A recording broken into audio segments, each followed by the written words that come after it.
Sir கொஞ்சம் கொடுங்க sir. யோ சவம்.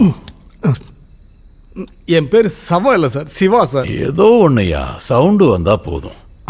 என்னையா சரக்குது, எவ்வளோ அடிச்சாலும் ஏற மாட்டேங்குது. போலீஸ் ஸ்டேஷன்ல இப்படியா சார்? ராமையா சார் வணக்கம். உங்களை பார்க்கும்போது பொறாமையா இருக்குங்க சார். என் மேல நீங்க பாவம் பார்க்க வேணாம் சார், அந்த துர்கா மேல பாவப்பட்டா போதும் சார். அதுதான் விஷயம். துர்கா எவ்வளவு சரக்கு அடிச்சாலும் ஏன் போதை ஏற மாட்டேங்குதுன்னு இப்ப தெரிஞ்சிருச்சு. நாம எல்லாரும் சேர்ந்து இல்ல எல்லாரும் சேர்ந்து இல்ல, நான் மட்டும்தான் நியாயத்தை கொடுக்கும். Correct sir. சுத்துப்பட்டு போலீஸ் ஸ்டேஷன்ல உங்களை மாதிரி நியாயம் வழங்குறதுக்கு யாராலையுமே முடியாது சார்.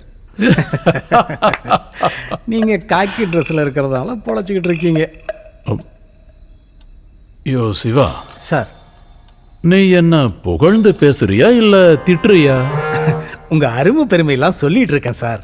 ஓஹோ, போலீஸை எவனோட ஏன் சேர்த்து வச்சு பேசுறாங்கன்னு உங்களை பார்த்ததுக்கு அப்புறம் தான் தெரியுது சார். அப்படின்னா நான் எம மாதிரி தெரியுறேனா? அது துர்காவுக்கு நியாயம் கொடுக்கணும்ல சார். வாங்க சார் போலாம். வாங்க சார், வாங்க சார்.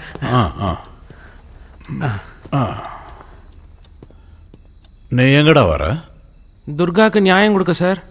அம்மே, துர்காவுக்கு சார் மட்டும்தான் நியாயம் கொடுப்பாரு. போங்க சார்.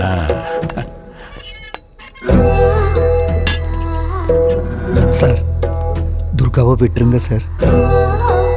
ராமையா, துர்காவுக்கு நியாயம் வழங்க தான் போயிட்டு இருக்கேன்.